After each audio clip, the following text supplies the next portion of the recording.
السلام علیکم ورحمۃ اللہ وبرکاتہ۔ ناظرین محترم، میں ہوں قاری محمد عبداللہ۔ ہمیں مسلمان ہونے کی حیثیت سے اپنے گھروں کے ماحول کو اس انداز میں بنانا چاہیے۔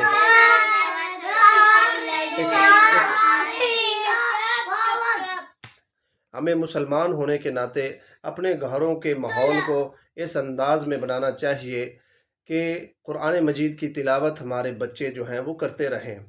ناظرین محترم، جہاں پر یہ بچے چھٹیاں ہیں آج کل، تو ہمیں چاہیے کہ اپنے بچوں کو قرآن مجید کی تعلیم دیتے رہیں، ان کو پڑھاتے رہیں۔ ایک آیت، دو آیت، آدھا گھنٹہ ہی صحیح، 15 منٹ ہی صحیح، ان بچوں کو ضرور قرآن مجید کی ایک آیت اور دعائیں وغیرہ، نماز کا طریقہ، یہ سب کچھ، یہ باپ ہونے کی حیثیت سے، والدین ہونے کی حیثیت سے ہر والدین پر، ماں باپ پر یہ بات جو ہے فرض ہے۔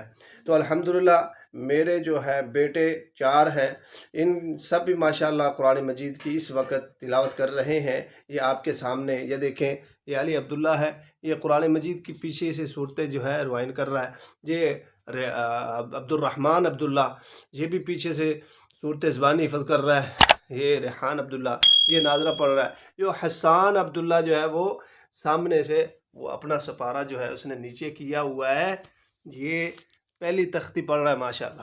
تو صبح صبح کا ٹائم ہے، تو ہمیں چاہیے اپنے بچوں کو صبح کے وقت قرآن مجید کی تعلیم دیں۔ قرآن مجید نور ہے، رحمت ہے، اپنے گھروں کو دینی ماحول دیں۔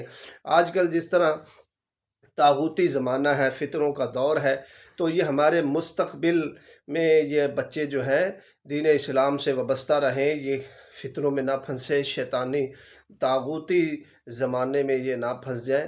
ہمیں جو ہے کوشش کرتے رہنا چاہیے کہ اپنے بچوں کو نماز، خود بھی نماز پڑھیں، اپنے بچوں کو ساتھ لے کے جائیں۔ ایسا نہیں ہو سکتا کہ ہم خود نماز پڑھیں اور ہمارے بچے نمازی بن جائیں، ہمارے بچے نیک بن جائیں۔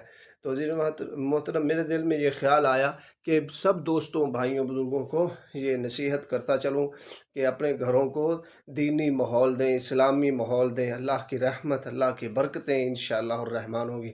آخر میں میری دعا ہے، اللہ تعالیٰ سب کی پریشانیاں دور فرمائے، اللہ تعالیٰ سب کے بچوں کو قرآن مجید کا حافظ، قاری، عالم دین بنائے، رب العالمین تمام پریشانیاں دور فرمائے۔ اگر ایسے گھر میں 3 بچے ہیں، 4 بچے ہیں، اگر قرآن مجید کی تلاوت وہ کثرت سے کریں گے تو گھر میں جو شیطانیت جو ہے وہ ختم ہو جائے گی، گھر کی پریشانیاں ختم ہو جائیں گی۔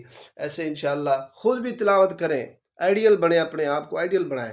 اللہ ہمیں عمل کی توفیق عطا فرمائے۔ السلام علیکم ورحمۃ اللہ وبرکاتہ۔